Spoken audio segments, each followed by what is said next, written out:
I won Urban Artist of the Year at the first Street Art Awards 2008, and as nice as that is, from that point on, and any interview I'd get done is saying, oh, you're a street artist now, how did you get done, started off in street art? And it's like, well, no, I'm not a street artist, I'm an artist.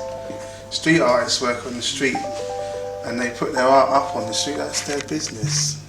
I've got a different way of doing it and I don't want it to get mixed up.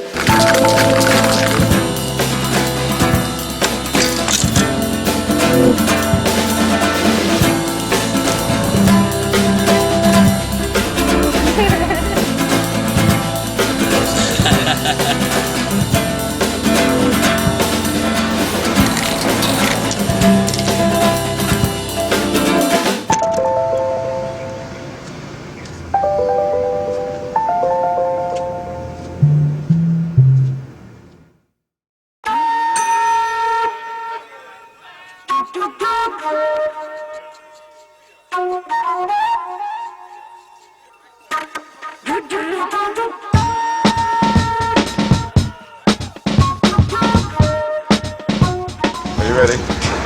What are you going to paint then? Basically a big jet plane. With the background, we're going to be all mixed media. So what have you got running now? Box character, like a girl covering her eyes, just peeking through her hands. When you suddenly saw like graffiti and hip hop things, it kind of just said something to you and you just kind of felt something from it. Painting trains and jumping tracks. What we about, what's going on? Not just forget your roots. Getting up as much as you can and covering as much area. Suddenly it was like, oh, hang on, this is something I want to be a part of.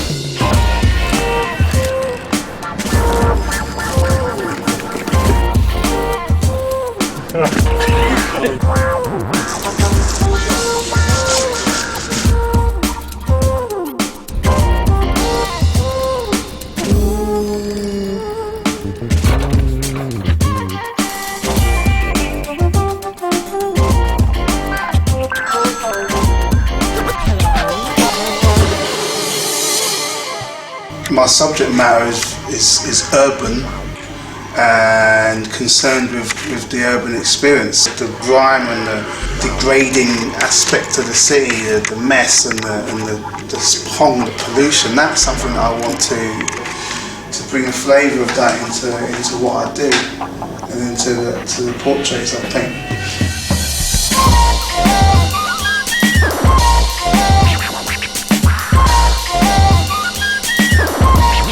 I'm working with Park Tourism to do the wall here. I'm doing the background, which the theme of the piece is how the electromagnetic sphere is very important to new strategies of warfare. Maybe 84, 85, you kind of get into it and start mimicking it and stuff, then suddenly you start realising there's a skill to it, and then you start thinking, well, you know, I've got to add my own little signature to this. But what got me into that was originally before 84, I was kind of already doing hooliganism and spraying mods everywhere, the Who, the Jam, and football hooliganism, that kind of thing. Just having a bit of trouble because when you're like up against the ladder, because you're so close to the wall, it's really difficult to scale things correctly and stuff. So I just painted the hand twice and it's still too small. That's got that sort of that quality to it. It's no longer belonging.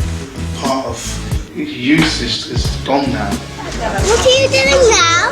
What I'm doing now, I'm going to make this space happen. And when I work on it, it does evoke the idea that these people I'm painting on them, they can be perceived in the same way. It allows us to realise that the city is living. So do you still go out bombing?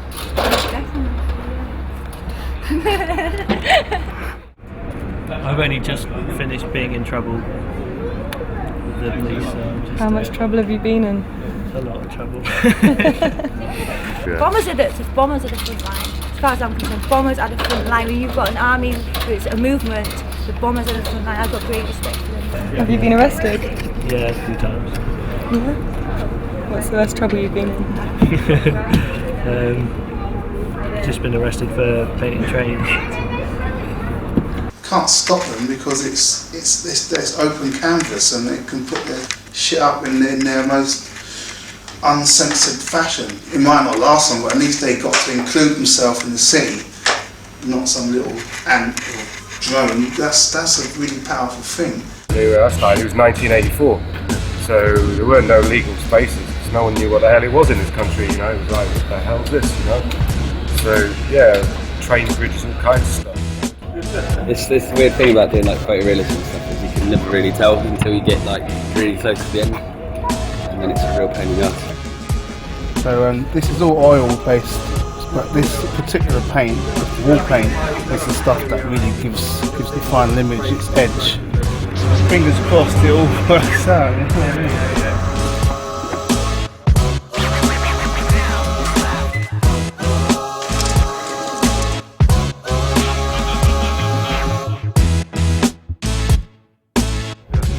Some sort of contrasting coloured like halo around the head, big like loose circles and scribbly fill.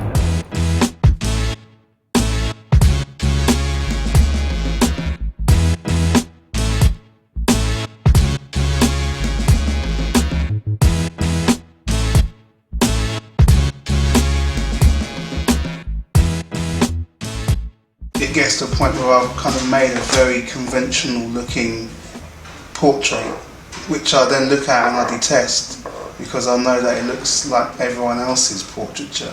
So I look at this portraiture and I go, nah, and I'll get a whole load of paints and I'll decimate it and destroy it and then bring it back, and I'll bring it back in a completely different guise, I suppose.